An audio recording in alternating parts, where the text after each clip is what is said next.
wrestling. My mother, she doesn't really care about basketball. All she cares about is her kids, so it's a little bit different in our situation. Well, more often than not, mom does know best, and that's the advice that Stefan got from his mother in regards to his back-to-back situation, and that's the feeling from the coaching staff as well. Why in game 18 would you take a chance to further that left ankle injury? I don't see any reason to do that, especially with Keith Van Horn trying to get himself back to be playing for the New Jersey Nets. So I think it makes perfect sense to make sure you're very conservative with Stephon Marbury. Indiana controls the top. Miller unable to hit it from long range, and it's rebounded by Aaron Williams. So the next starting Sherman Douglas at the point guard position. Steve Javy, Ron Elysiak, and Rodney Mott are the officials here at Conseco Fieldhouse. Here's the back end. Williams into Esmeyer on the turnaround, and he connects. Always a nice thing to have happen. You put somebody into the lineup, make a couple of changes. You hope that your first shot goes down for Williams. Try to drop it inside. The versatile Jalen Rose, and it's goaltending called on Williams. Versatility and size, too. 6'8" or so.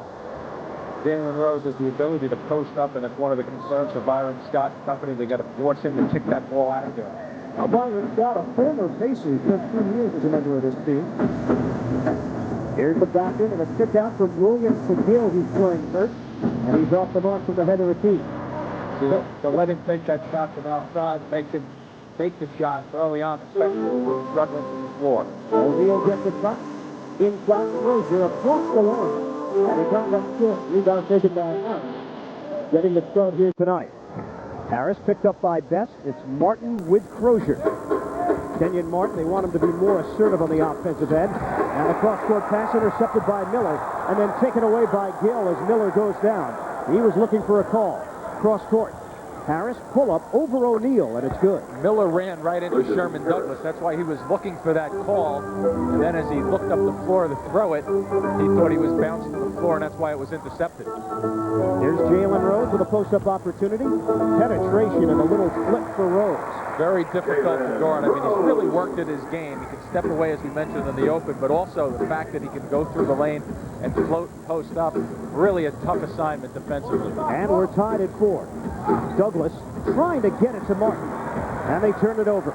Miller able to get it to the outside. Rose. And swatted by Williams. Crozier couldn't grab it. And Douglas able to scoop it up. Pretty good balance, though, by the Pacers. 3 guys back. Harris the stroke, and he hits. Nice answer by Harris. The pull-up jumper on the break. And that's really neat to knock some early shots down. Here's Miller turning the corner. His running one-hander doesn't go down, but he is going to the free throw line. As Gill is collared with a personal foul. Evan Eschmeyer had been the starting center, but Byron Scott looking for a change, deciding to go with the energy of Aaron Williams in the starting lineup. There were some thoughts that Johnny Newman would get the nod, but instead, Lucius Harris goes to the 2-spot. Gill shifts over to small forward, the position he occupied last year. And even with that, Ian, you'd think now with the way they're matching up, too, it looks as if the first couple of trips down the floor, Gill is guarding Reggie Miller to try to slow him down, but a situation where I think it makes a whole lot of sense with Gill on Miller with that long-range shooting.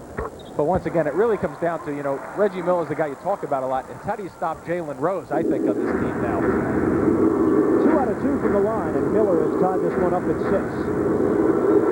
9.5 minutes to play. We're in the first. Here's a post-up. Gill bigger than Best. And Crozier engulfs it with a block shot. Nice collapse defensively. Best gives it away to Gill, and it's a foot race. 2-on-2 developing. Gill, hard drive, and Miller gets a piece. Terrific play, too, by Best, helping him out. Rose filling on a wing, and he gives up his dribble. Crozier pulls the trigger on a long-range jumper. Rebounded by O'Neal. Left-handed hook, back of the iron, and Martin comes in with a strong board. Douglas directing this offense in the absence of Stephon Marbury. Douglas has been able to work his way back into the rotation over Kevin Ollie. And here's Gill in the matchup with Best. Martin, nice lead pass. Williams closing in. O'Neal hacks it. Good recognition just then by the Nets also with Reggie Miller is guarding Aaron Williams in the switch down below. So you really have to spread the court and isolate. But you take a look at going down the floor, Kendall Gill. Look at Travis Best coming down the play right here. Now, if somebody fills this lane for the Nets, the ball ends up hitting the floor, an opportunity there. So sometimes guys anticipate that the ball's going to go down as you take a look at a guy the Nets could sorely use out there on the floor with his just shy of 26 points a game, Stephon Marbury. Marbury had an MRI, showed no further damage to his sprained left ankle, but did not feel comfortable enough to put the uniform on tonight. And you know it has to be serious for him to sit out of the game. Fight for the loose ball, and tied up underneath the basket. O'Neal was trying to pull it away, and Kenyon Martin was able to work his way in to get his hands on it. Marbury, getting back to your point, though, Ian, is one of these guys that you have to tell to sit out just about, because I'm sure he's in there before the game. I'm sure he's just chomping to get out on the floor, just knowing the mentality he has in terms of how competitive he is. So Martin and O'Neal will jump it up. They had a good matchup the first time these two teams met. O'Neal had some explosive dunks. Stop and go, Crozier. Nice fake. And a rainbow delivery. He got it over Martin. A guy who's really matured. Crozier's offensively getting better, has worked his body. He's gotten much stronger and starting to use it pretty nicely at this level. They've considered using Crozier off the bench. Isaiah Thomas hasn't settled into a starting five just yet. Their shooting numbers have been down. Douglas, pump fake, 8 to shoot. We're tied at 8. On a spin. That's a veteran move by Douglas, and slammed down. Offensive goaltending. It was in the cylinder. Kenyon Martin. I'm pretty sure that's a good call, but from a Nets perspective, that's exactly what you want Kenyon Martin doing. You want him taking some chances on the offensive glass and just flat out going after the basketball. Yeah, that ball's still above it, so that's a good call. And anything over the cylinder, you have to let that go. Here's Rose, post up, over Harris. Well, it's worth repeating. I mean, he's just a tough guy to defend. You have to start making some adjustments to force the ball out in the perimeter, and guess what? It's no news that Reggie Miller can shoot the ball from out there. Rose leads all scorers with 6. Martin mid-post with O'Neal trying to use his body. Kick out, Gill, 7 on the timer. A two-man game, Martin on a turnaround, short, and Miller there for the rebound. A little bit of a drift away from the basket, though. Keeps you off the offensive glass. Here's Best with Gill. O'Neal wants the ball. One-on-one with Martin. See, I think that's a carry, yeah. And it is. Ron Elysiak agrees. See, any time that carry call is something that the officials, both at the pro level and the college level, are starting to look at. I mean, it doesn't look like he's doing much there, but he's setting himself up to get an offensive advantage, and I think that's a perfect call from the officials. Indiana with a 2-point lead. Here's Douglas working on Best. Bobbing to the outside. Harris gets a step on Rose. Martin from the outside. Off the rim, and Miller thought about the long pass. Nets are now 3 of 9 from the field, 33%. Here's Miller directing traffic. Dropping it mid-post for O'Neal. Turning on Martin. Able to turn the corner and a push on the pass-off, so a side out. And the shot clock will be reset to 14. Martin with his First foul on Martin. He'll step across, giving up a bit of the baseline and not really striding with the left foot there. You have to kind of stride out and get that left foot to the baseline to seal it off and square it off. O'Neal is picked up by Williams. That means Martin is dealing with Austin Crozier. 6 to shoot. And traveling is called on Crozier. So the Pacers turn it over for the 4th time. And the Nets down by 2. Isaiah Thomas, another Hall of Famer, in as head coach of the Indiana Pacers, replacing Larry Bird. Isaiah's done just about everything you can do in basketball. He's been a college champion, a professional champion, a GM, a broadcaster, an owner. Douglas inside the arc, and he's off the mark, and Douglas forced to get up after hitting the deck. Best beats him down the floor. Setting it up, Miller a 3. That's a good read, though, by Best. As you just touched on, Best got down the floor, recognized that Sherman Douglas went down after the shot, and that gives you an advantage. And as soon as you see the rebound gathered in, you take off and you steal one. We are past the halfway point, first quarter. Harris has a screen set by Martin, doesn't use it, double team. Able to bounce for Williams, 5 to shoot. Leaning in, and Williams gets the banker to go on a foul. The strength of Aaron Williams just then up above, getting bumped, getting hit, and still putting the ball in off the glass. Austin Crozier has picked up his first foul. Williams will go to the line, a chance for 3. And our first time out. Despite the fact Stephon Marbury is not in the lineup, Isaiah Thomas had some high praise for the Nets point guard. And pretty good source to come from, one of the best of all time. I mean, I love Steph. He's what the position's supposed to be about. He does a good job every night. I like his attitude. I like the way he approaches the game, and he's doing everything right. He's on the right path. And more so this year, Jimmy, than last year, where Marbury did take a lot of the offense on his shoulders, but the criticism came around the NBA that he was trying to do too much. This year, the perception around the league seems to be, hey, that Marbury's an all-star this year. It's funny how much has changed in just 1 year's time. I agree with him, but I'm not so sure that the perception was correct last year. No, if it you wasn't. recall, he was taking shots when he had to take shots because he wasn't hunting shots, but no one else was really making them last year. Well, you know what I think it was? I think it was a lot of people that just looked at box scores and didn't see the games day to day. You're absolutely correct. Indiana turns it over. Jalen Rose called on an offensive foul.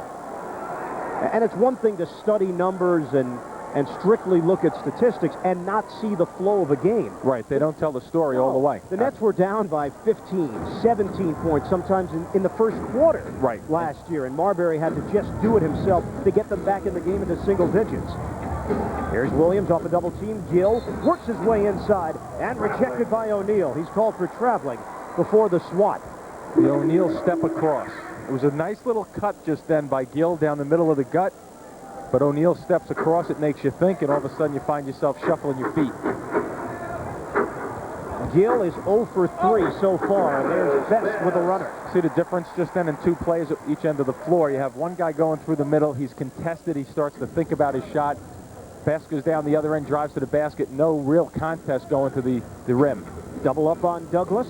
Williams was open for a moment. Gill, free throw line jump off the rim. He is now 8 for his last 44 from the field, going back to 4 games. Kenyon Martin with a steal, and the Nets with numbers. Martin gives it up, and Douglas lays it in. Good work defensively by Martin, being alert. And now Douglas hindering Best as the Pacers get it in. 15-12, Indiana, 4:35 remaining. We're in the first. There's a post-up. Harris and Rose are battling. Miller gives up his dribble. Rose now facing Harris, coming in sideways on a spin move.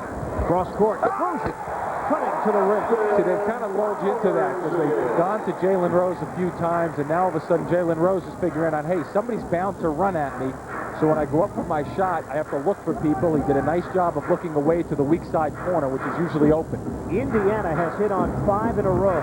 Martin back of the iron, and it nearly goes down. The follow does for Aaron Williams, who was able to tip it home. A pretty tip, too. I don't know how he really got that one to go down. He kind of reached, soft hands above the rim.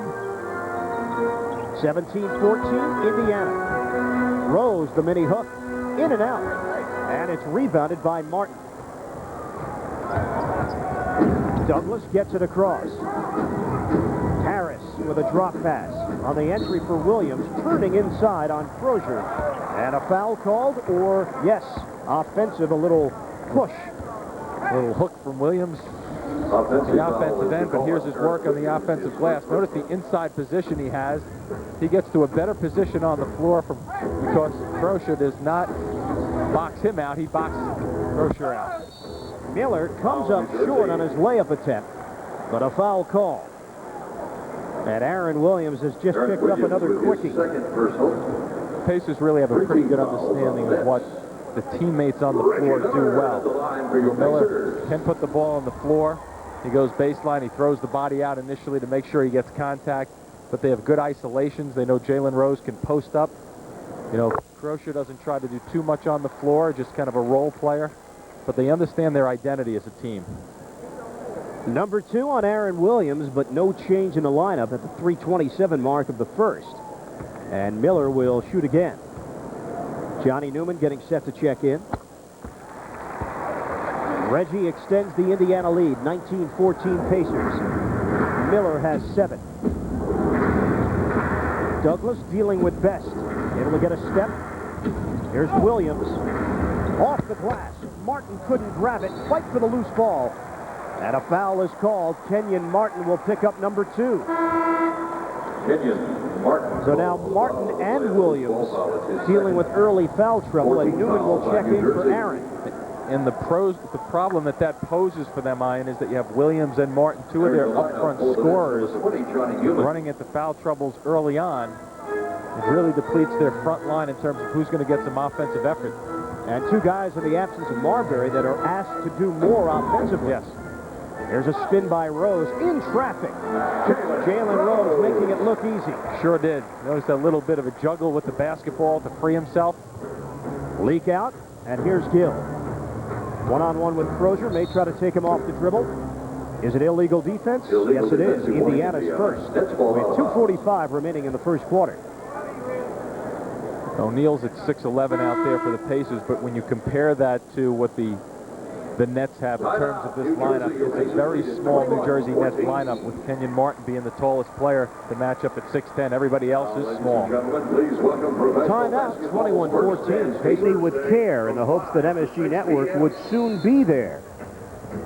Excuse the rhyme, but MSG is going to ring in the holidays with an old-time holiday favorite, the Yule log. Tell us or show us why your fireplace has flair. One lucky fireplace will appear on the MSG Network Yule Log Special, which airs Christmas Eve.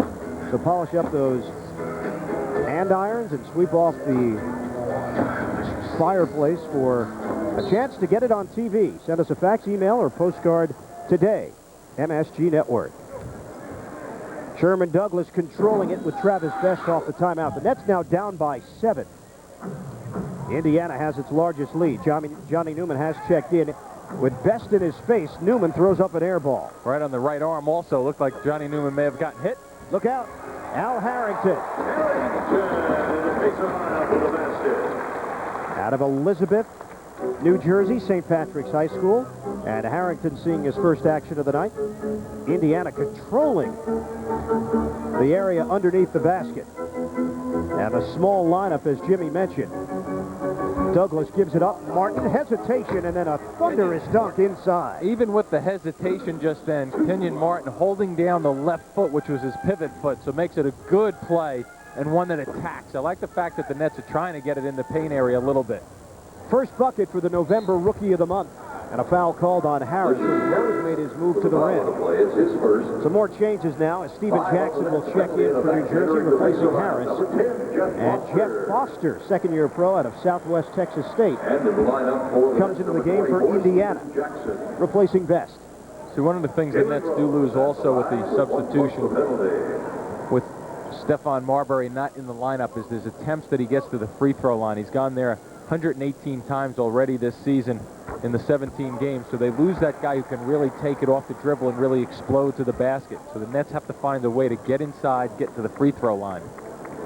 When Byron Scott threw out the idea that changes were in order in the starting lineup, Steven Jackson, who is a rookie, it really had the right answer. When reporters asked him about it, he said, hey, I don't care. You know, as long as this team is winning, that's all that matters. If I have to come off the bench, so be it. It's the right philosophy to have. Right, and it's the correct answer, too, for a young player because, you know, you really want to play, but you really want your team to win also. But you'd be lying if you said you wanted to sit on the bench all day long also, because no player wants to do that. Douglas comes up short, and Indiana can extend the lead to double digits. Rose able to hold on to the basketball with 11 to shoot. Rose one-on-one, jumper. Jalen Rose knocks it down. Stepping inside, stepping outside. Jalen Rose has it going pretty nicely so far in this first quarter. He is 5 of 7 from the field and has scored 12 of Indiana's 27 points. Jackson connects. So maybe Jackson coming off the bench takes a little pressure off of him. Gill picks up Miller. Now trying to back in high post. Turning inside with a left-handed leg. So there really isn't a presence in there to really deter that, Ian. One thing is get by your guy in the perimeter because most NBA pros can go by people one-on-one. But you need a presence in there to force them to think about what's happening when they drive through the lane. Miller and Rose have combined for 21 points. And Gill called for traveling, got that extra dribble. Well, once again, it's O'Neal who comes across and becomes a factor at the defensive end. 6 turnovers for the Nets. And Gill now has 3 of them. Here's Miller. Cross court, Crozier can't catch it, and the Nets with a break opportunity. Kenyon Martin on a bounce for Newman, and the Nets turn it over. Now it's 2-on-1. Rose exploding to the basket for the deuce. Well, a little low on the pass by Kenyon Martin caused the problems on that. And Byron Scott knows that you have to come away when you have the numbers 4-on-2 getting down the floor. You just cannot turn it over, because clearly we just saw what happens after that. Douglas 1-on-1 puts the floater up. No good at the end of the first quarter. The Nets playing without Stephon Marbury, and offensively they have... Since the Nets have won a basketball game, they have lost 7 in a row as they come into this one against the Pacers. And before the game, we were talking to them about what is necessary, what has to happen tonight to snap out of it, and they were unanimous in their response. The attitude of the team is, we just have to get a win. We need a win. We need more to win than worry about getting minutes. I think we're just pretty desperate for a win right now. We want to win so bad. If we could just get that first win and just, kind of let everything relax and fall into place. Well, that about sums it up, but the question is, how do you get one? Byron Scott shook up the lineup tonight, the starting lineup that is, but he does not have Stephon Marbury, and that's certainly a major player to have to replace. Ian, back to you. No, Mike, the issue is fairly clear in its offense, and without Marbury on the floor, their number one option is now out of the mix. Aaron Williams, one of the guys trying to pick up the slack. Johnny Newman with a 3-ball, short. And Williams with an offensive rebound as we start play in the second. Ian Eagle, Jim Spanarkel, Mike Crispino with you from Conseco Fieldhouse in Indianapolis. Evan Eschmeyer with a left-handed hook shot off the window, and it doesn't go. We'll reset the lineups for you. The Nets have Kevin Ollie, Newman, Jackson, Eschmeyer, and Williams. Indiana with Foster, Harrington, Rose, McKee, and Perkins. Here's Foster, 1-on-1 with Williams. Rose setting up. Doesn't go. And Newman with the board. Once again, the Pacers come back with what's considered a decent-sized lineup when you look at it. A bunch of guys 6'8", 6'9" across the board, with Jalen Rose as their point guard right now at 6'8". Jackson fakes out McKee for the floater, and Steven Jackson may be that offensive player that the Nets are looking for to have a breakout performance. His career high is 16 points. Especially when you factor in, you take a look at some of the shooting right there, but you factor in that maybe it takes a little pressure off Jackson, that he doesn't have to be a starter and put up starter numbers. And you're playing against subs at the other end. Foster with a jump shot, rimming no. And Kevin Ollie crashing the boards for the rebound. Jackson matched up with Harrington. Here's Williams facing Foster. Pump fake, bodies bumping. Williams tough angle, and he was looking for a whistle. And Foster closed a little bit, may have bumped him a touch, but before the shot. On the other end, Foster. Williams there with the defense, and Foster can't get a shot off. 12 to shoot. Here's Rose directing the offense. Shot clock is down to 8. Perkins, the veteran. Now the back end. Harrington, he shuffled the feet, no call. Ball ricochets out of bounds, and the Nets will have it. Eschmeyer with the hands just then. Good defensive help. Went from the perimeter on Sam Perkins, backed himself in defensively to help out. And a lefty in for a lefty. Best for Rose at the 9:44 mark, second quarter. With the injury to Marbury, Kevin Ollie seeing action on the penetration, and he doesn't get the roll. He does roll down to the floor. McKee to the cutter. Foster loses for a moment and then cannot convert. Should have reset the shot clock. I believe that's what Ron Elysiak is pointing to right now. We also take the ball out of Foster's hands, though, in a scoring opportunity, which works to the Nets' advantage. And now Elysiak says, my mistake. And they keep it at 16. Pretty good drive right here. He cuts down the middle of the lane. Does not have a real good handle on the basketball, see, but he gets it, and the clock up here is still at 16.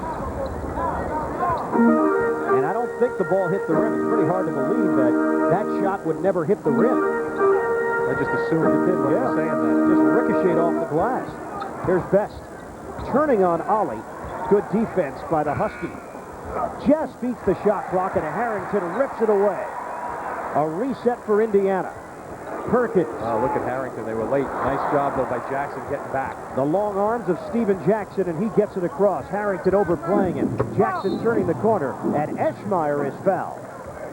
Defensively, sometimes it kicks you up a second gear. Derek McKee with a foul on the play, his first. A timeout with 8:55 remaining first half. Here's that look. Foster. That's almost impossible to do. We were trying, but not hit the rim. Tonight, we've got two first-year coaches, Byron Scott, Isaiah Thomas, and we asked you who is the all-time winningest coach in his first season. Well, the answer coming up could be Larry Bird of the Indiana Pacers. Pat Riley is the guy that you threw out during the timeout. Who else did I throw out during the timeout? I think Rudy Tomjanovich, the other name. Phil Jackson was a name. Why is it that I remember what you said, but you can't remember what you said? I don't listen is that a concentration problem? I don't listen to you. I don't listen to me. Life is too short. You should start listening to me. Carry you on my back. Evan Eschmeyer. I'll give you a medal for that. That's an inside joke, I think. Eschmeyer missing on the first attempt. Well, you know what happened, just to explain to our viewers. During the Detroit game, Ben Wallace came up with a 20-rebound performance, and Jimmy made the astute observation that that was the second 20-rebound performance he saw that week, including Eddie Griffin with Seton Hall. And I think I was speaking for most of the viewers when I said, what do you want, a medal? All right, so you saw two 20-rebound performances that week. Let me ask you a question. Did you see two? I did not. There you go. Travis Best with a jump shot. Say no more. Give me the medal. Indiana extends its lead 33-20. Speaking of rebounds, the Pacers have been able to control that category tonight, nearly doubling New Jersey's output. Jackson post up, passing out of a double. Newman called for traveling. Maybe just a little too much thinking instead of instinctive basketball. Johnny Newman with the read defensively, the Pacers coming out at them, but really not challenging too strongly. Eighth Nets turnover. Best with an isolation. Now Perkins sets a screen. Best strokes it and hits. See, the timing is just there with the Pacers. I mean, they've been comfortable with one another on the floor. Even the subs know the patterns that they want to run, and they're sticking to it. Nice little lift on the jumper for Best. And they're shooting 58%. Nets are at 33%. Ollie trying to bounce it to Williams, and it deflected off of Best. Nets have it, 8 to shoot. Nets come in bottom 5 in the NBA in scoring average, 89.2 points per game. Aaron Williams, a jumper. Off the rim, and Crozier with a rebound. Indiana looking to run with Harrington. Ollie clogs up the angle, and Harrington will look to reset. Here's Best. Perkins sets the screen, and Best, two-pointer. Crozier trying to keep it alive, former volleyball star in high school. Best reading that screen just then.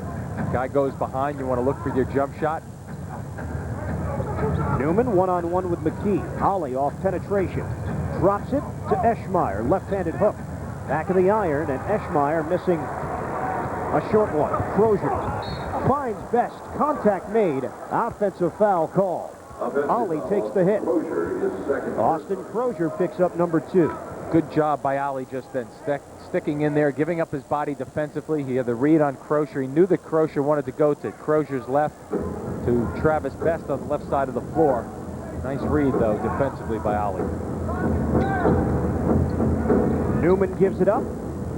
Ollie for Jackson inside the arc, and Steven Jackson is the only one hitting his shots consistently. It's funny, I was watching him in the warm-ups before the game, before they actually went to team warm-ups, and he looked like he was having trouble hitting his outside shot, and all of a sudden you get into the game and you start burying shots. He's 3 of 3, 6 points. Best to pull-up pop.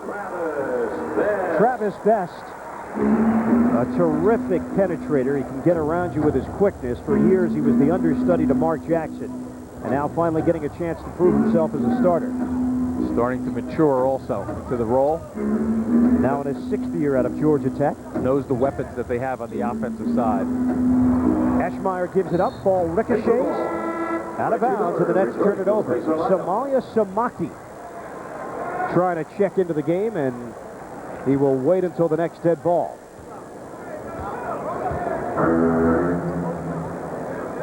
Best was actually the point guard for the Yellow Jackets just before Marbury. Marbury, of course, took over in his freshman season, 1 year of college basketball. decent guards they've had at Georgia Tech. Absolutely. I mean, the kid. Foul called on Johnny Newman. Johnny Mark Newman Price. foul at his first. Ken. First on the Nets. And a timeout call. 37 to 22. Let's wrap up our Nissan trivia. All-time winningest coach in his first NBA season. And the answer is... Oh. Wow. Oh, wow. Yeah, wow. Paul Westphal, 62 and 10 in 92 and 93. The lineup for New Jersey, number 45. Isaiah Thomas and Byron Scott not going to be able to duplicate those kind of numbers this season. Miller, and perfectly executed off the timeout.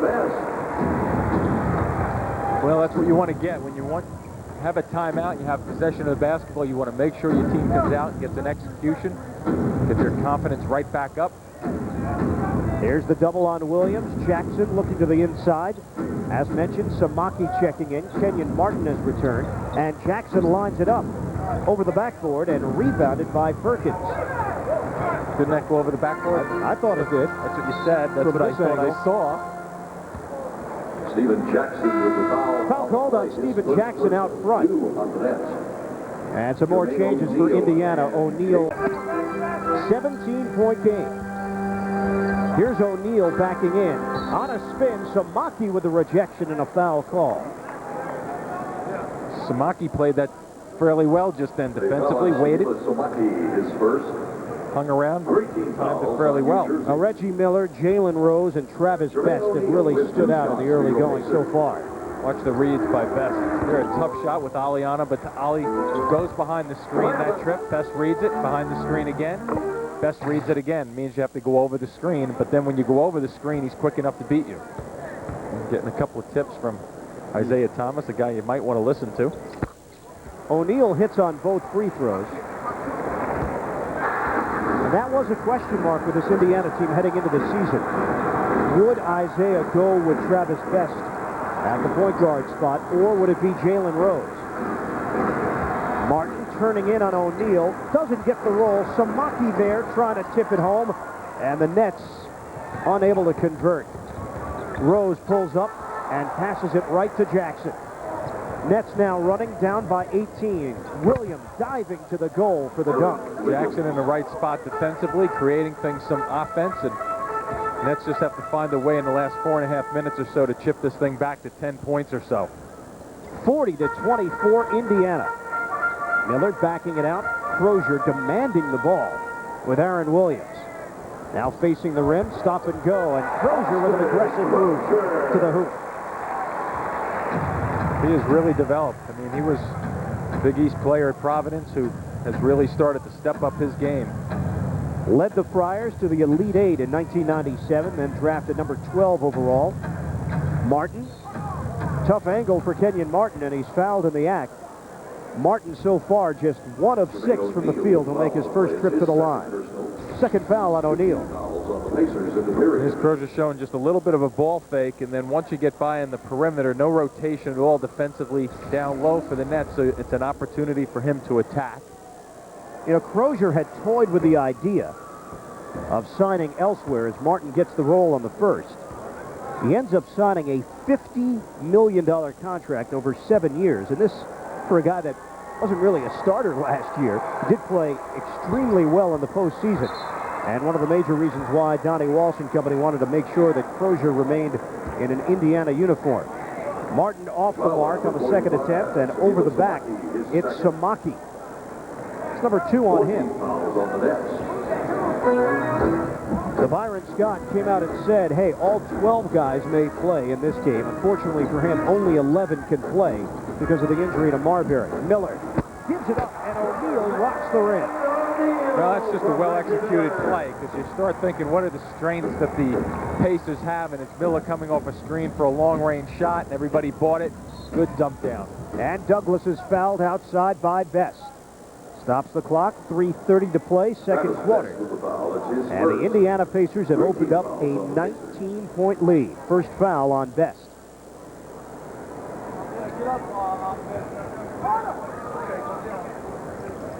Douglas taking the baseline, closed off by Crozier. Samaki, the banker, on the follow. See, every time, though, that the Pacers have a nice rotation defensively. And what happens there is you have to find the rotation offensively and fill open voids on the floor. Miller spots Best inside the arc. And the rebound to Martin, fighting it out with his teammate Samaki. Down to 3 minutes to play, first half. Jackson looking down low on a bounce for Williams. He gives it up. Martin. Whoa. He is fouled hard by O'Neal. And that's number 3. That's just one of those I'm out of position, but you're not getting the shot to go in type of fouls. And Jermaine ONeal.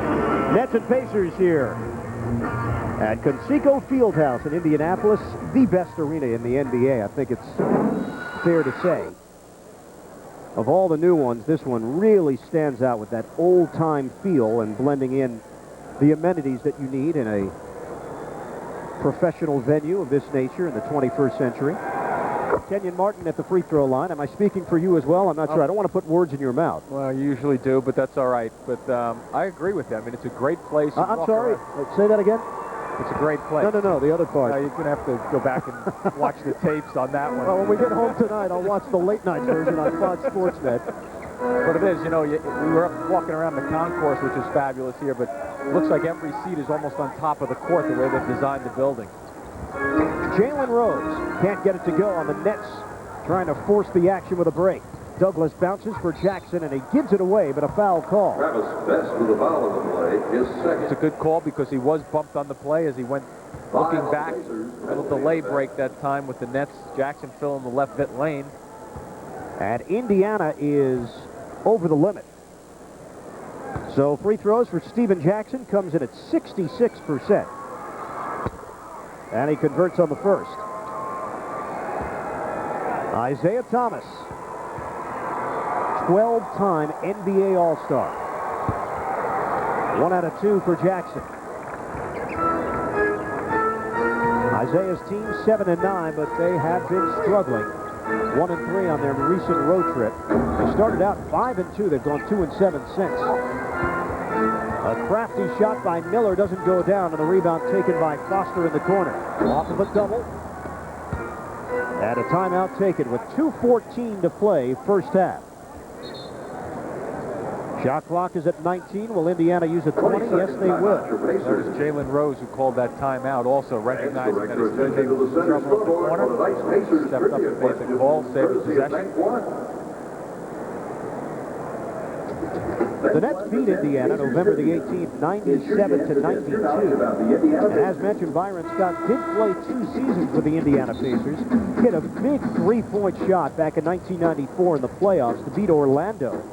That was in the first round of the postseason, and that's really when the Pacers began to turn the corner as an organization. If you want to take a look at the last 7 or 8 years in the Eastern Conference, year by year, no team has been more consistent than Indiana. They finally got to the NBA championship last year, but as far as Eastern Conference finals and playoff appearances, Pacers have been as good as anybody. And that's why they'll figure it out. You know, eventually they will figure this out, this little problems that they're having early on. Crozier with 9 to shoot. Here's Crozier. A variety of moves for Austin Crozier and a foul call. See, one of the things they do well is they execute well as a team, and part of that is they give one another some room to do what the individual does very well. A double foul has been called. And number 10, Jeff Foster. Foster picks up one of them. And Samaki has picked up the other. That was just as you go across the lane there. So they will jump it up at midcourt, and Samaki now has his 3rd foul. Nets control it under 2 minutes to play, first half. Jackson hung in the air with Douglas on the outside. Jackson's decision's a little bit better tonight. One of the problems that he's had early on that Byron Scott documented was the turnovers. Lob upstairs. Martin has it knocked away by Foster. That's a good play by Jeff Foster defensively. He was beat inside by Martin, but was able to jar the ball loose. And when you get the rotation defensively, once again, the catcher of the basketball has to look for who's going to help. Well, just as I mentioned it, right? He throws it away, Jackson. Had an open jump shot, tried to pass it on a break. Wow! Shot by Miller. He's looking for a call also. A little early for Christmas presents to start being delivered. Reggie Miller now has 13. Down to 1:20 to play, first half. Nets are down by 17. Martin looks to pass it inside. Jackson didn't have position. Douglas forced to shoot it, and a three. Three-point basket, Sherman Douglas. Sherman Douglas from long range. A little jerk on the shot every so often there, but knocks one back. You didn't call Sherman Douglas a little jerk, did you? No. Oh, you're saying, jerk. he has a little jerk on the motion. It's interesting how you would pick that up. Well, just the way it came out. I know how close you are with Sherman. Jalen Rose off the window. Well, you are nothing but an instigator. No. I'm perceptive. In your own mind. 48-32, Indiana. 35 seconds to play, first half. Williams down the lane, and he's hit hard. Foster and Crozier were there. And Aaron Williams looking for the call, and he gets one. 2 shots and the ball. Yep. Flagrant foul on Austin Crozier. To me, it was really Foster that fouled it. New Jersey, and they retain possession. Well, depends on how they're doing this. Are they switching jerseys as they come down the court? Yeah, they're switching the number on the call. They just did. Rodney Mott Right. just looked over to Foster and said it was you. Right. The number was wrong, but the call was correct. I mean, watch this. He comes down, and starts pulling on bodies when you're in the air. I mean, Not going for the ball there. No, and that's an easy call for the officials. Jonathan Bender will check in for the first time as Williams hits the free throws. Part of that judgment has to be also on, when you start to get somebody who's up in the air, and there's a chance that you're creating an opportunity for that person to get hurt and lose control in the air. I mean, that's as easy as it comes in terms of making that call. So the Nets do hang on to the basketball and can cut into this Indiana lead with only 30 seconds to play, first half. 48-34 Pacers. There's Douglas using a screen set by Williams. Samaki way out front.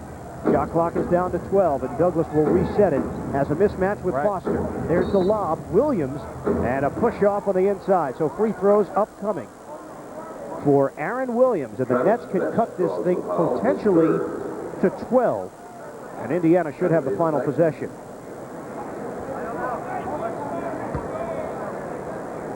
Aaron Williams in the first half, 21 minutes, 12 points, 4 boards, and he's 4 of 5 from the line. Comes up short on the first attempt. Coming up at halftime, Regional Sports Report. Bob Wischusen will have it. We'll have halftime highlights for you, and Mike Raspino will talk with Nets head coach Byron Scott. All coming up at the half.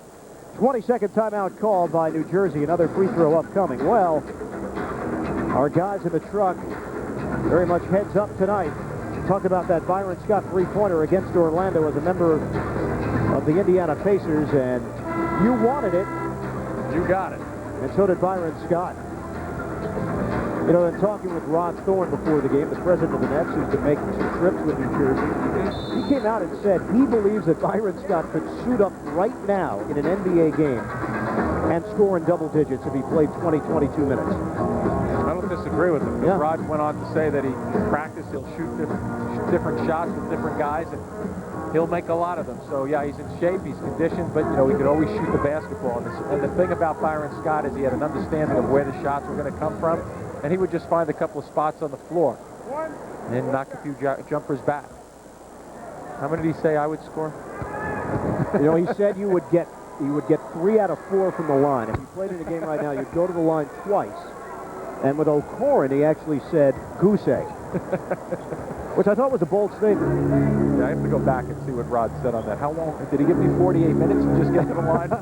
He didn't really break it down in terms of minutes. As we wind down the first half, 4 seconds to play. Best makes his move. He is quick. Williams gets a piece, and that's how the first half will end. Indiana with a 48-35 lead on the New Jersey Nets. And the highlights start with somebody who's not playing, Stephon Marbury, which poses the problems that we've talked about. One guy who's really starting to get the rhythm is Jalen Rose for the Pacers. They went to him early down on the blocks, not only with scoring down on the blocks, but this time here, giving it up after he recognized the double team. Aaron Williams at the offensive end doing a nice job for the Nets, getting inside position to make things happen. But the Pacers keep coming at you with Harrington that time. Reggie Miller here getting inside. A lot of action on the paint for the Pacers. 32-14 was the difference. Travis Best stepping up over a screen and knocking him back. But as you mentioned, Jackson doing a good job for the Nets coming off the bench to give them some offense. Finding Aaron Williams this time, the previous time hitting his little jump shot. And here's the fill by O'Neal coming down the middle of the floor. You notice there's a pattern with the Pacers coming down towards the basket. And Reggie Miller, I don't know where that one came from. It fell through and made a good shot on the drive. Player / coach, whatever I am. Now the man is nicknamed Big Smooth, and he's dealing with a lot of young egos on this team. Youngster Jermaine ONeal came right out of high school. Al Harrington right out of high school. Jonathan Bender right out of high school. Well, Indiana trying to develop young talent. Right now, New Jersey just trying to go on an offensive run. 3 seconds left in the first possession, second half. Williams missing the runner. Martin tips the ball to himself, and the Nets can reset it. Douglas pulls the trigger and connects. Two-pointer. Well, the first possession, you got to get something going down. Sherman Douglas trying to rev up the troops a little bit at the defensive end. Remember, they started with Jalen Rose in the first quarter. Looks like they're trying to get it back to him right now. And despite shooting just 36%, the Nets are in this game. It's only an 11-point differential. Double up on Rose, finding O'Neal. Martin was there, but O'Neal able to slam it home. And he gets it to go down very quickly, doesn't he? When he gathers that basketball in, he goes up and goes up, and it comes down pretty quickly. He was traded for Dale Davis after 4 very quiet years with the Portland Trail Blazers. Davis, a very popular player here in Indiana. And Douglas is hit by Miller. A foul call. Amazing how Sherman Douglas, the veteran, trying to get a shot off after he was on the floor looking to go to the line. Halftime numbers. Indiana, 56%. They hit on 7 of their 8 free throws. Nets did not take advantage of going to the free throw line. 8 of 15. Give it go, and Martin has it blocked by Crozier. Miller finding Best. And he hits. Extra pass. Reggie Miller that time drifting through for Travis Best.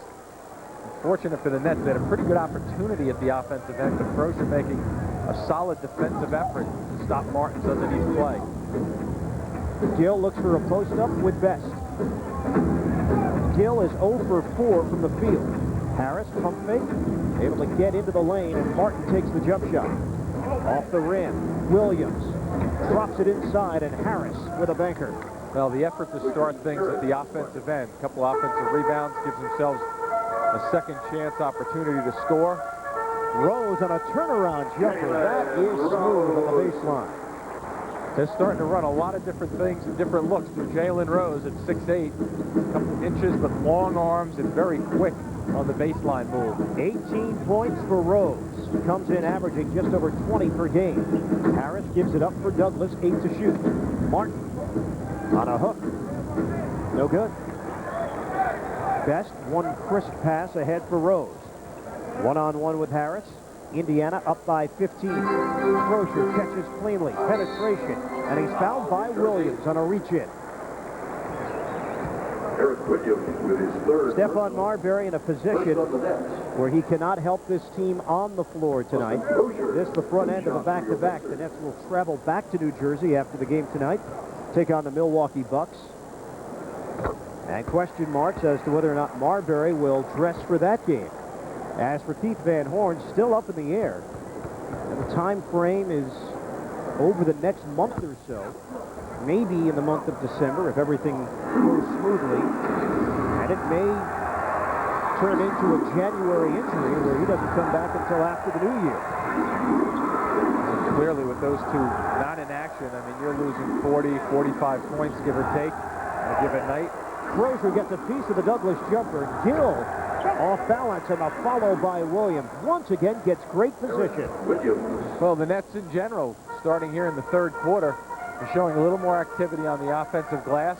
A little second effort, but they have to start slowing it down defensively here for the Pacers. 15 points, 7 boards for Williams. Crozier off the mark on a long-distance shot. And here's Douglas in transition, picked up by Rose.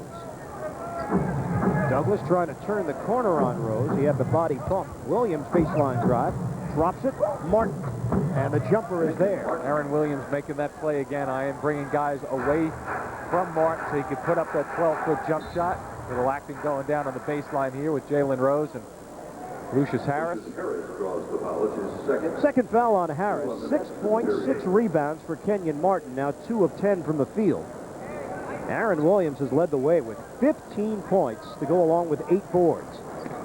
Miller, mid-post with Gill. Turning, fires. No good, short. Douglas up the floor. Harris has it taken away by Rose, who hits the deck. And he's out of bounds as he touched the sideline. We have possession. I guess he never had possession. 20 seconds on the shot clock. Byron Scott's looking for 24. So the Nets now only have 16 seconds to work with. Here's Gill on a curl and pull-up. Back of the iron, and Gill can't buy one. 0 for 6. Miller, shake and bake around Gill, and the bank shot is good, and a foul. Yep, Kendall Gill's very frustrated, that's for sure. Fans here looking for a technical. I don't think the officials saw it. And there wasn't even a delay of game call. Yeah, see, and that's just one, I think, where the officials maybe see the ball up in the air. They don't know what caused it, but that's just something where players, he's not frustrated at the call that went against him. He's just frustrated not shooting the ball well down the other end. Gill slamming the ball on the court. Bouncing it high in the air and no whistle. Miller, one of the best free throw shooters of all time. Here's the pressure that Miller puts on, and you see the foul. And Reggie Miller now has 16. Nets are down 58-43. Martin forced away from the hoop. Trying to work his way inside. They collapse on him. Tough shot fading away. And Crozier clears it. Best up the floor for Miller. A little off balance, too, with that shot. Drifting away again. O'Neal. Nice little extra duck-in step. And the rebound, Martin able to tip it over to Harris. Pushing it up the floor, crossing over with a dribble. Pull-up pop. Knocks it down. Lucius Harris inside the arc. A couple of Nets getting down the floor, too, on that particular run. So what happens there, if you get 2 guys running down the floor, the defenders have to collapse a little bit. And if you're creative with the ball, good things will happen. Harris has 8. Crozier, the jumper. Rebounded by Williams. 9th board for Aaron Williams. 7 minutes to play in the third. Douglas and a lob upstairs. Martin with a ball fake. See if he can get something going towards the basket as he goes. Rose faking the double. Gill inside the arc. Miller comes out to guard him. 6 to shoot. Harris, 4 to shoot. And Harris has it knocked away. Nets never got into their offense. Yeah. Best streaks in for 2. That's Miller to Rose to Best. It may have been their best fast break of the night, too, because the ball hit the floor once, I believe. 3 Indiana Pacers in double figures. Best has 12 to go along with Miller and Rose. 60-45. Gill, double up on him. Out of the double, Douglas penetration. Floated. And he gets the roll. Sherman Douglas has been doing that throughout his 12-year NBA career. Acrobatic, huh? Martin staying away that time, too. That ball was over the cylinder. I thought he may have wanted to touch it, but laid off. Crozier, hard drive, and he misses the dunk. O'Neal rebounds, spinorama in the rim. And the follow, Crozier, it looks like, got a piece of it. You see what happens, the line, when you challenge, even though Crozier missed the dunk just then, because he's aggressively attacking the rim, some good things happen. It gave O'Neal a chance to follow it down the gut, come up with the offensive rebound. I think Crozier got right back into it. And Austin Crozier now has 9. Gill fires up a 3, short. And the rebound snatched by O'Neal. Kendall now 0 for 7. Rose using the body. Can't get it to drop, knocked out of bounds, and Indiana will retain possession. Nets had a chance to bring in the loose ball, but 2 Nets surrounding it, unable to hold on. O'Neal kept it alive. Crozier with a follow. Aaron Williams, though, playing his heart out. He has been the go-to scorer for the Nets in the absence of Stephon Marbury. And Williams also doing the job on the inside, rebounding the ball. You know, it's something where you need that guy up front, but to replace Stephon Marbury, you also need one guy in the backcourt to step up and you're not going to replace the 26 points and the ability that Stephon Marbury has. You have to have somebody out there making a little dent in those numbers and also being aggressive with the ball, such as Marbury does every single night that he's on the floor for the Nets. Just to reiterate, Stephon Marbury sitting out with a sprained left ankle. Jumper, Best, a little too much on it, and Martin able to battle for the rebound. Steven Jackson now on the floor for New Jersey, and he'll slow things down as we approach 5 minutes to play in the third. Douglas trying to direct traffic, sets up Williams with a screen. A bounce for Martin off the double. Douglas pops to the outside, the jumper doesn't go. Gets to 35% from the field. Getting a good look just then. Patient again offensively. Rose finds Miller. Corner jump for three. And rebounded by Williams. That's his 10th board. 15 points, 10 rebounds. Harris trying to post up Best. Double up with Crozier. 10 to shoot. Should be a mismatch. There it is. Martin flanking it off the iron. Shooting that 15-foot jump shot iron, but the thing about it is he ends up being about 18 feet away when he's drifting backwards. So that time he had Travis Best, who he could have taken a little more time off the clock to get a post up against him. Martin is 2 of 12. Good skip pass. Jalen Rose converts the three. Miller finds it in the corner.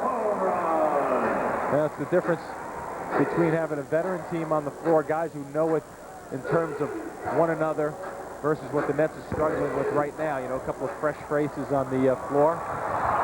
Harris can't hit the jump shot, but Indiana unable to take advantage with a fast break. And the Nets get it back. 3:51 remaining in the third. 65-47. This is not Indiana's largest lead. They've led by as many as 19.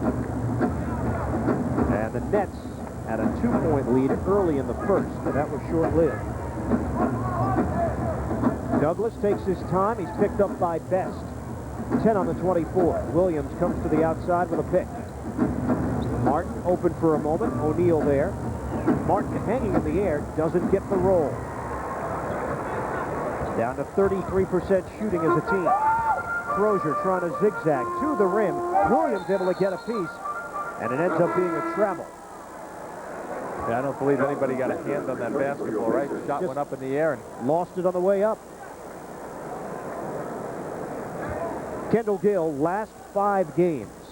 And the shooting is in a tailspin. Tonight, the 6th. He is 0 for 7. Recently received a cortisone shot. He's playing injured. And he just does not look like the same player right now. yeah, he looks to me as if he doesn't want to shoot the basketball. Harris, rejected by O'Neal. Leading to a break. Alley-oop. And Rose can't get Bender. Timeout. 2:56 remaining in the third. O'Neal and the Pacers up by 18. Head coach. Bucks came back to then defeat the Indiana Pacers on Sunday, where Carl made some changes in the starting lineup. And that's the next broadcast you'll see on Fox Sports Net. The Bucks and Nets tomorrow night. Continental Airlines Nets game night. Gets our coverage started at 7 o'clock. Hope you'll join us. Williams on a turnaround. Martin trying to keep it alive, and the long rebound comes out to Douglas. Jackson thought about it for 3. Williams on a back in. Jackson lines it up and hits a trifecta. Jackson once again playing pretty steady coming off the bench this evening, but you did notice every shot that the Pacers or the Nets have taken, the Pacers try to run somebody and try to keep a hand up in your face. 10 points for Jackson. We come up on 2 minutes to play in the third. O'Neal one-on-one. Williams sticking with him. Good defense, and a foul called at the end of the play, and Williams a bit incensed after he heard the whistle. Aaron Williams did just about everything you could ask defensively on that set. And then at the very last moment, O'Neal gets a call. And I thought Williams did an excellent job defensively at just holding his own ground, and at the same time just putting his hands straight up. And I don't think he's creating the contact. In fact, I don't think he did create the contact. I think he has an argument right there.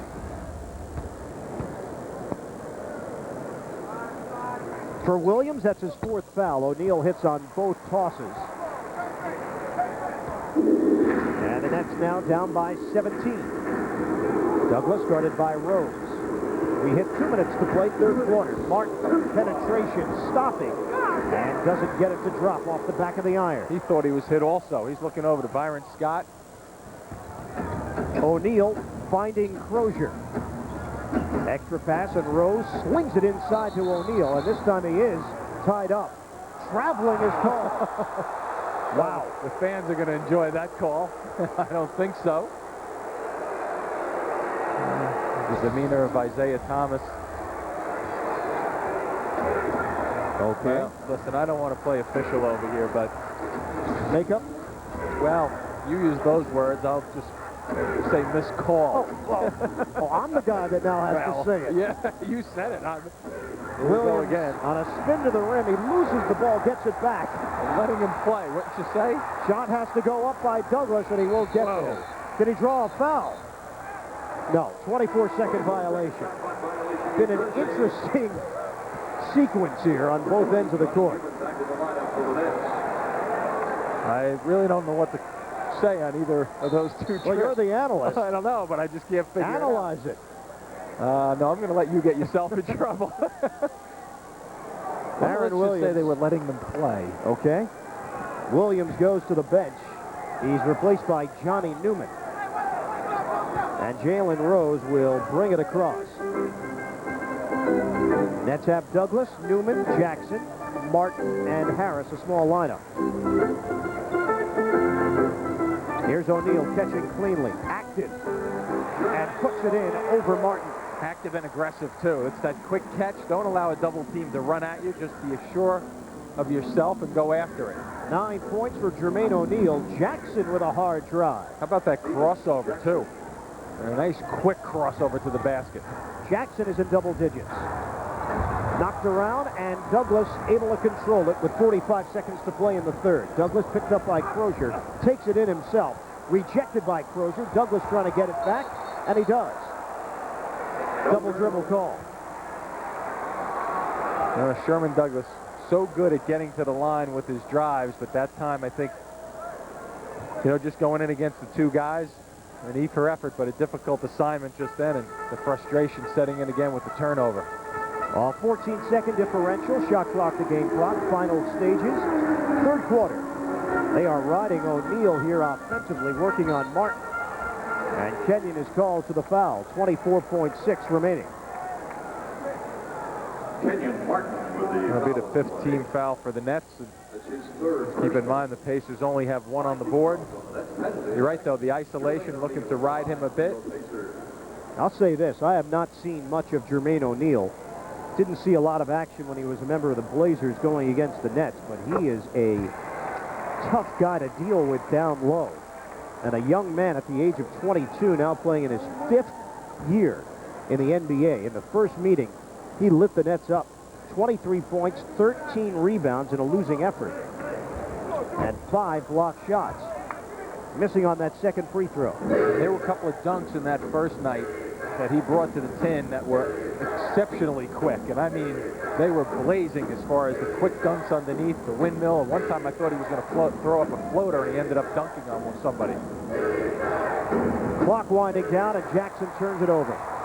Jackson does a decent job of getting his hands on it, but with 2.4, Indiana will have it. Leading by 18. And Byron Scott, he remains so calm and collected on the sidelines. It's incredible the way he can handle himself.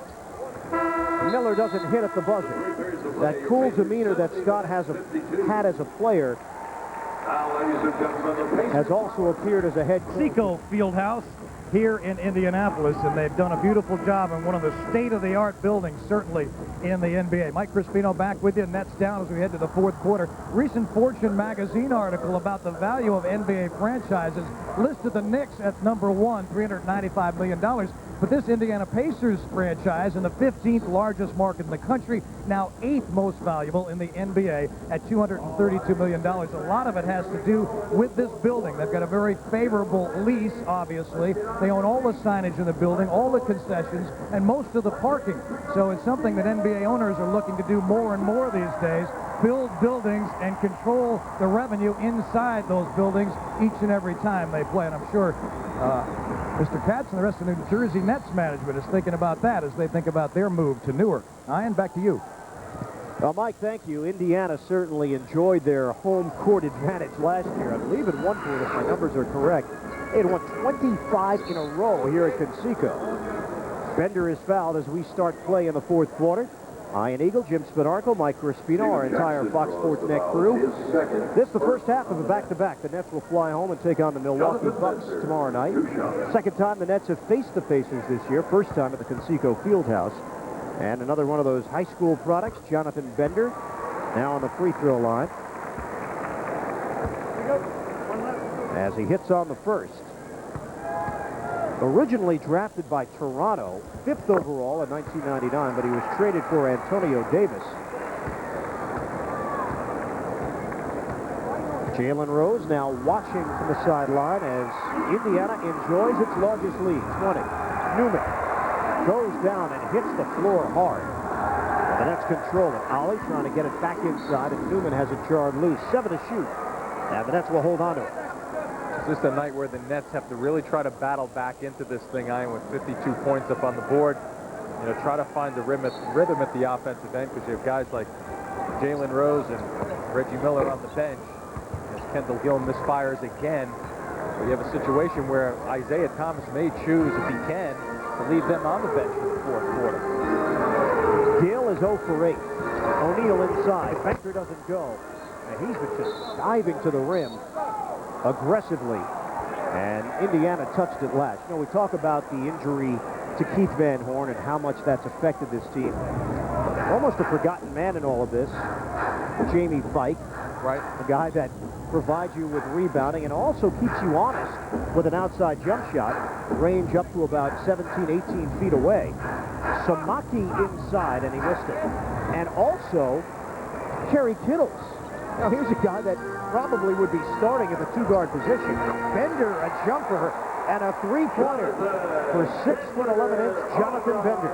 And your point is well taken, because you never know how these guys would play ultimately, because it's always a guessing game. But you have, just from their past history, you have Kerry Kittles, who can get you 15 a night, 13 a night. You have Keith Van Horn, who can get you to 20 and 10 almost every night. So you're right. I mean, it's a different look than Nets have. Travis Best with a leaner. And 77-52. And so you go through these growing pains with young players on, some of the young players on the team that are getting exposure, like Jackson. Jackson front rims it. Now the Nets are going one and done. Samaki can't grab it. Bender does, and Samaki recovers for the block. That's a nice recovery by Samaki just then on that play. Went for the steal initially, didn't get it, but did not quit on it. Just a few guys who wear those high socks still, huh? Yeah. Oh, works for him. He's 7 foot. They big pants for you. Oh, yeah. Why did I know that was coming? Crozier trying to turn the corner, and he's fouled by Ali. Now, we've been told by Nets PR director John Mertz that Samaki likes to be referred to as Samila. So that's the way it's going to be from here on out. Samila, Samaki, even though you vowed at the beginning of the season that you weren't going to even try to say his name on the air. I have it down, though. And what do you say? Sumila. And what's the last name? Samaki. Samaki's the easy one. Yeah. Yeah, you're all over it. Thank you. You've been working with a diction coach or something that I don't know about? Don't worry about my secrets. All right.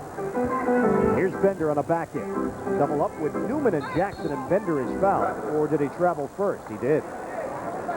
So Isaiah Thomas trying to get a look at some of the younger players that don't see as much action, and older players like Jean Tabak. You want to say that one? Very nice. You don't have that one yet, do you? You call him Tabak. Danny. Way outside, Ollie, guarded by Best. Good look. Newman, and he's fouled hard, flagrant. And Johnny Newman takes a shot to the head. It has not been a good 5 or 6 day period for Newman. The quick guesses across the eye area, too, Ian. It appeared with that slap foul. And no need for it. No need for it whatsoever. New Jersey will have the shots Newman with a pump fake. You know, you don't have a problem with a guy committing an aggressive foul if it's across the arms right here. But this is, I mean, that's ridiculous. It's ridiculous. And Newman now just being helped into a sitting position by Tim Walsh, the Nets trainer. A full timeout has been called. We'll return. More fourth quarter action after this. Friday night, you may remember down in Orlando, Newman, he got hit in the mouth with an inadvertent elbow from Bo Outlaw. You'll see the action right there. And Newman was required to get some stitches inside his mouth. And this happened just moments ago. Newman got slammed by Tabak. But now here's the problem. Free throws are upcoming for Newman, so he's going to have to come back and shoot them. See, the thing that gets me on that foul also. See the swollen lip from Newman. Yeah, exactly. The thing that gets me with that foul, too, Ian, is that Tabak was not even looking at Johnny Newman when he came down on him. If you happen to notice there, his eyes were still like kind of looking up in the air like, I don't really care what happens here and whatever damage is done. Newman has played in 155 consecutive games. And now at the free throw line, a flagrant foul has been called, so the Nets will get it back after the Newman free throws. He hits on the first. And the way Johnny Newman plays, he knows he's going to get hit because he's a vet. He's been around. He's looking to draw fouls, but, you know, that's where you have to keep it clean. I mean, it's a guy in the air ball fake. I mean, the big guys just have liberties like that, and at least the official stepped up and made the correct call, so you have to give credit there. Newman converts on both of them, and he will stroll back to the bench. Jim McElvain checks in, his first action of the night. And the Nets down 77-54. Johnny Newman's a real pro. No doubt. Here's Gill, still looking for his first field goal, lunging. And he will go to the free throw line. Kendall Gill so far tonight, scoreless in 22 minutes of action. 1 rebound, 3 steals. And at least putting the ball on the floor. I mean, from a player's perspective, when you're not shooting the ball well, and we've documented that it's been about 6 or 7 games, you have to start going after the rim a little bit more frequently and try to get yourself to the line. Well, fans, chance for you to buy tickets to any 3 Nets home games this holiday season. Get a free gift package, including 2 tickets to the December 26th game against the Hawks, an autographed mini basketball, free food coupons, and free parking. For details, just call the Nets at 1-800-7-NJ-NETS. Order now. 77-56 as Gill hits on both free throws. Harrington drops that fadeaway. Side rim. McElvain taps the ball to himself, unable to hold on to it, but knocked out of bounds by Indiana. So the Pacers have Best, Harrington, Foster, Bender, and Tabak.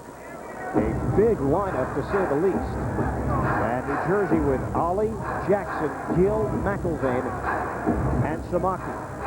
Here's Gill, one-on-one. Over Harrington, way off. Bender handling it like a guard, bullet feed, finds Harrington in stride for 2. So when the quick shot goes up, it's basic. You have trouble getting back in the transition defense because from an offensive set, you don't anticipate the shot to go up quickly, and there was a good example of Pacers just running one down. 79-56. Ollie is hit as he releases, and he'll go to the free throw line. Right now it's a rout for Indiana. Up by 23, 8:14 remaining in the fourth, and Isaiah Thomas has called off the Dogs. Jalen Rose, Reggie Miller have not been on the floor for an extended period of time. O'Neal and Crozier also getting rest. And now Kenyon Martin will return for the Nets, replacing Kendall Gill.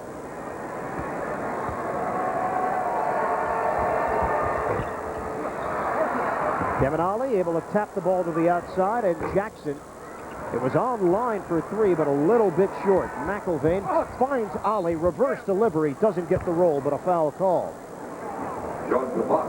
Ollie missing on both free throws, and now Gill will have his leg checked out on the bench area.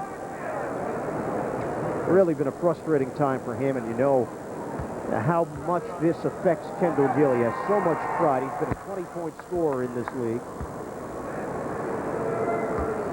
now in his 11th year out of Illinois, signed a one-year deal with the Nets, had a chance to go to the Lakers for a lot less money, and eventually decided to take the cash and re-sign with a team that he's been a part of now for quite some time, the longest tenured Net in uniform. Well, I'll tell you, when the ball's going through the hoop on a regular basis, this game is fun for you, but there are times when it just doesn't go in, and it can be a struggle, you know, lacing your sneakers up and getting out there every single night if you're not seeing that ball go down. Block shot for McIlvaine. A little pushing and shoving now. McIlvaine and Best. And players trying to get in between. You know, even though it's a 21-point cushion, you know, there's still professionals out there, and you could see a couple of the shots that the Pacers have laid out on the Nets tonight. That retaliation isn't so far away. Harrington, high arcing delivery, and poked out of there by McIlvaine. Loose ball foul. Samaila Somaki, number 4. With a foul, his 4th. Everybody continues on that one trip there. There were 3 or 4 guys jockeying for position again, pushing and shoving. Let's see what happens when the ball goes down low again. Somebody doesn't get whacked. Things getting a little bit chippy here with 7.5 to play in the 4th. You notice Martin at the back just then? And a little push call there on Kevin Ollie. Yeah, don't be surprised if we see those whistles start to be blown much quicker over the next 90 seconds or so. Well, certainly with Steve Javy here, he is not going to allow things to get out of control. Along with Ron Oleziak and Rodney Mott, a good officiating crew. Up top, Bender can't catch it. Foster and Jackson will jump it up. Jeff Foster, a San Antonio, Texas native. Stephen Jackson out of Houston, Texas. That was clean and aggressive there, but every time there's 2 guys tangled up on the ball, you start to look for that cheap shot coming. And Indiana controls it with the bigger Foster at 6'11". Harrington matched up with Martin, cross court for Best. Ollie there defensively, jumper, Travis Best. And McIlvaine able to track it down. 79-58, 7 minutes to go here in the 4th at Conseco. Best able to knock it away off the ricochet. A break. Best with Ollie underneath. Finds Harrington for the baseline jump. Well, they get the ball down in a hurry. They look for the mistakes. When they get them and create the mistakes, they still look to push even with the big lead, and it's just the same sets. The subs come off the bench and they run the same offenses and defenses as the starters. Jackson swings it inside for the McIlvaine hook, and that's an air ball. Harrington. Bender pops to the outside for the jumper. Off the rim and over the back to Bach. 6:16 mark of the 4th quarter. Coming to you tonight from Indianapolis, Conseco Fieldhouse, New Jersey Nets basketball. Ian Eagle, Jim Spinarco, Mike Crispino here on Fox Sports Net. Nets got down in a hurry against Indiana, and the Pacers have continued to pour it on offensively throughout the 4 quarters of play. They lead it 81-58. Pacers at 7-9. Nets trying to avoid an 8-game losing streak. After opening up the season 6-4, Byron Scott's team in jeopardy of dropping to 6-12. No Stephon Marbury tonight. An injured left ankle. He sprained it against Orlando on Friday night. Re-injured it on Saturday night at the Meadowlands. Now the coaching staff, along with Marbury, deciding that it wouldn't be prudent to put on a uniform here this evening. Harrington fading away off the window, rebounded by Martin. Ollie rushes across. Jackson out on a wing, pull-up jumper. High arcing delivery. It's rebounded by Harrington. You would think the Pacers would try to take a little time off the clock, but they're pushing as much as possible. Steve Javy calling a carry and a walk in the same motion. His biggest hit. And the matchup tonight, Aaron Williams and Jermaine ONeal. Both players able to establish themselves on the inside. Both of them with double-doubles. Aaron Williams doing his job up front tonight for the New Jersey Nets, but as we've touched on, without Stephon Marbury on the floor, still searching for somebody from the backcourt. score some points. And this one right now, at 5.5 minutes left, the pace is really in control. Jackson's jumper off the rim. Samaki couldn't rebound it. And a foul call. Nets are yet to register a field goal here in the fourth. They have scored 7 points in the series. And free throws for Samaila Samaki. Now the field goal percentage, that tells the story for Byron Scott's team. No O. Off the mark on the first. The season low for the Nets, 74 points. That came in a loss to Orlando the other night. And that number may be in jeopardy here this evening. Bender lines it up, a two-pointer. Tabak coming away with a loose ball in a crowd and clears it for Best. You may be wondering, why is Travis Best on the court right now? Yep. Only 3 guards on the lineup, on the roster right now that are active. Harrington drops one through from 17 feet to keep his night going, but interesting how they'd only have 3 guys, Travis Best, Jalen Rose, and Reggie Miller. Pius Edney on the injured reserve. Knocked out of bounds. Nets will have it. 4:56 remaining in the fourth. And I doubt you're going to see those 2 guys. You think the apparel may have something to do with it? Might have a little something to do with it. They have their... Jackson trying to get it to Samaki. Double team on him.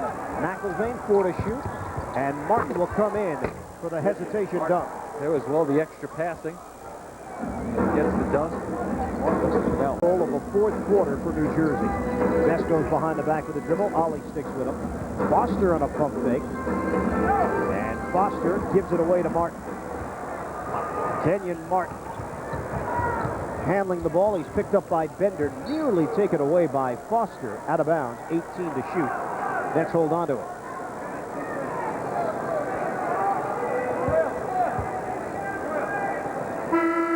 Evan Eschmeyer will get back into the game and will replace Kenyon Martin with 4:18 left. Martin leaves with 8 points and 9 boards. Well, in a game like this makes sense for Byron Scott with another game tomorrow night. Martin with that little hobble going off the floor. Looks like he's okay, but the Nets have triple towers in there right now, huh? Jackson, following his own shot, comes away with a loose ball. He's picked up by Tabak. Eschmeyer. Hook.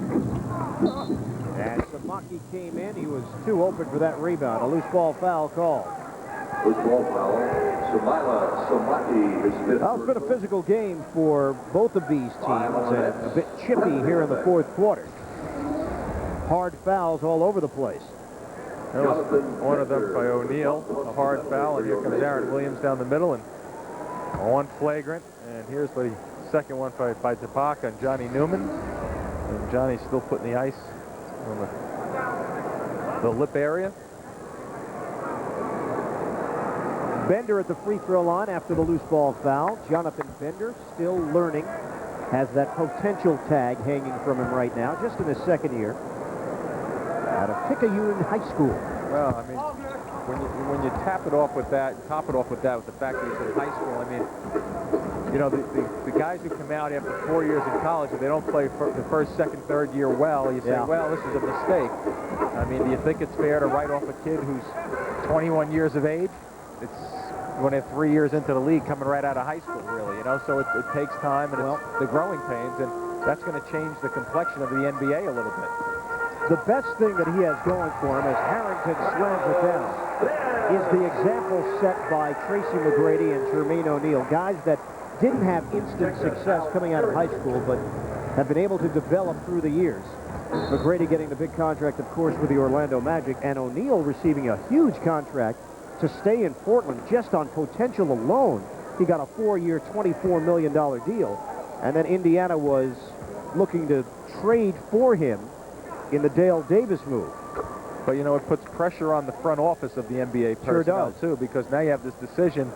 Well, anyway, this kid's 21. What do I do with him now? Well, you know, also what else has happened, Jimmy, it seems like the star of the McDonald's All-American High School game, whoever stands out there, all of a sudden shoots up the charts on draft day.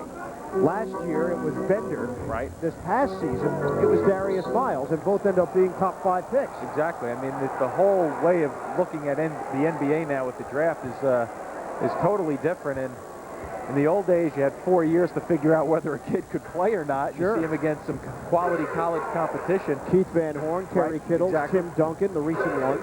Right. Kenyon Martin. Right. And now you have kids that, I mean, let's face it, unless you're a high school basketball junkie following kids across the United States, you really don't know these kids except for what you're reading about them if you're an average fan. But more and more, now the names are becoming part of the basketball fabric. No question about it. Line at radiocity.com. You can charge by phone as well. Just call 212-307-4111. Evan Eschmeyer at the free throw line. Missing on the first. And missing on the second. Knocked out of bounds by McElvey. Now the man that runs the Indiana Pacers, a New York native, Donnie Walsh, has done an outstanding job in his tenure here with the Pacer organization. 5 Eastern Conference final appearances in the last 7 years. That's consistency. Nets 1 of 14 here in the fourth and a foul call. Al Harrington drawing contact as he made his move to the rim. Evan Eschmeyer picks it up. And Harrington goes to the free throw line. Another player on this Indiana roster that is still raw and is still developing, only 20 years old, now in his 3rd year. What a combination of some veteran guys like Reggie Miller, Jalen Rose, and you start to think guys like even Travis Best, who's only been around 5 years, is a real seasoned veteran with Sam Perkins and guys, but what a combination of youth and veteran leadership. Right. Al Harrington would be a junior in college right now. Bender would be a sophomore. And Harrington has it knocked away by Kevin Ollie. And of course, Jermaine ONeal would be a rookie. He went all 4 years of college. It is. It's hard to believe that this is the NBA as we know it. While, on the surface, I would say I don't love the idea. I'd rather see a player develop. Who am I to tell a young player that's going to be selected in the first round of an NBA draft and get guaranteed money over a 3 or 4 year period of, who am I to say you've got to go to college and experience that life? Marbury did it, albeit for 1 year, but he did do it. Yeah, I'm with you on it. It's hard to make that judgment for a kid. They see the allure of the money, first of all, that plays into it clearly with the size of the contracts now, and plus they want to get the NBA clock going for that second contract as quickly as possible. So, I mean, there are a lot of things that get factored into it. And keep in mind also, with the way kids are treated now, it used to be when you were like late into high school and college, you started to get pampered a little bit. Now kids are getting pampered in sports, when they're in, 8th grade. I mean, I see it. No doubt. You see these kids around that are getting pampered too much, and what it does is it inflates the egos, and they believe that they can do no wrong. Now, whether that's right or wrong, I'm not saying, but it's just part of it. You're saying that you were not pampered? No. Tabak off the mark. I don't know what I'm saying about myself. Well, I'm asking you. No. Were you one of those guys? No, I think it was different back then. There really weren't many kids even thinking about it, although there were guys like Bill Willoughby who did it from New Jersey and Darryl Dawkins. No, but did you get into sports with the idea, I'm going to be a professional athlete, or did you get into sports with the idea, I want to have some fun, I'm pretty good at this? More the latter. It didn't dawn on me until maybe, my freshman, sophomore year in college that, hey, you know what, I'm going to give this a try. Right. And go for it. I think kids right now, 6th, 7th grade, 8th grade, they're, kids dreamt about it. Any kid who picked up a basketball or a baseball, you're dreaming, right. So not to say that's not the same, but I think now there's a mission, if you will, at a young age. Another question. When did you decide to go with the mustache? Because that was a major decision in your life as well, I know. It was in the 6th grade. Because well, you were very mature for your age. You know what? Don't answer that. Don't answer that one. Well, you're really stretching now. That would qualify as TMI. Too much information. How about TMQ? Too many questions. 88 to the difference in time zone is getting you, huh? A little bit. Samaki back of the iron, and well, what a quarter this has been for the Nets. We've gone off on rants. the lowest field goal percentage in a game, 25% at Utah in 1989. Tonight they're at 27%. Bender trying to get the step on Jackson. McIlvain with the help, and he blocks it away. Down to minute 6 and 5 seconds to play in this possession. Now it's a 1 for 16 shooting in this score. Lobs it up for Sabah. Okay, drives Sabah. Now it's going to say something about those. See him up, 6 ball, 4, 5 seconds left. That's in there, there might be some trouble on that one. Sabah. The bundle on Johnny Miller. That's the block 5 shot.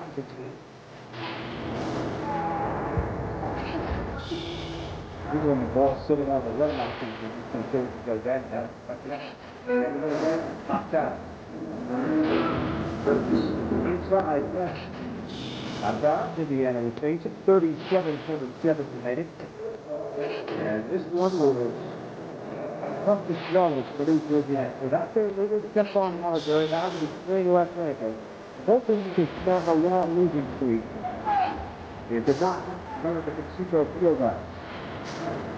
Jackson is on the 25 seconds. Jackson, reverse set. And the Nets look like they'll finish this drill with just one field goal for their credit. And we'll use up the clock.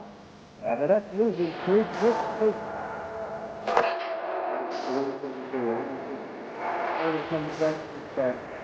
Pacers are winners tonight, 88-64. And look at this sound, you can see that.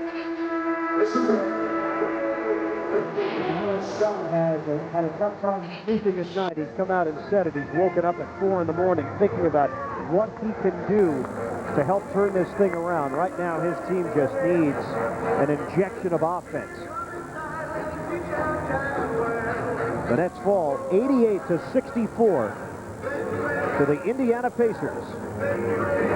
New Jersey, which lost 11 in a row at the end of the regular season last year, now suffering through an 8-game skid as they drop to 6-12. Mike Crispino is standing by with Jalen Rose. Mike.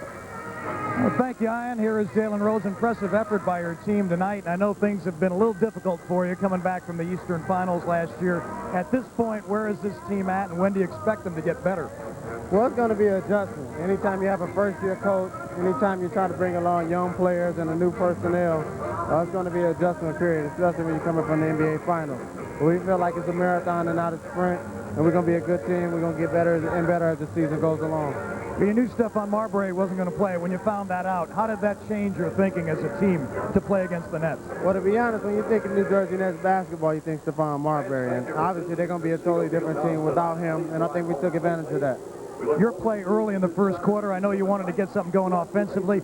There really wasn't anybody who could slow you down. It looked like you wanted to go inside at every possible opportunity. Well, we've been a team that's been getting out the slow starts and been settling for a lot of perimeter jump shots. So we just wanted to take it down into the paint and see if we can make them react. They didn't double team, so I tried to do what I could to make the ball go in the basket. All right, they did just that. Congratulations to Jalen Rose. Thanks to him for joining us. 21 points for Rose and only 1 bucket for the Nets in the fourth quarter. 88-64 was the final tonight here in Indianapolis as Jalen Rose, 14 first quarter points, got it going for his team inside and outside, but primarily posting up low, finding ways to get the ball and then ways to score as well. He can shoot from outside. He's got range. Jalen Rose, outstanding night tonight. 88-64 the final. We'll return to Indianapolis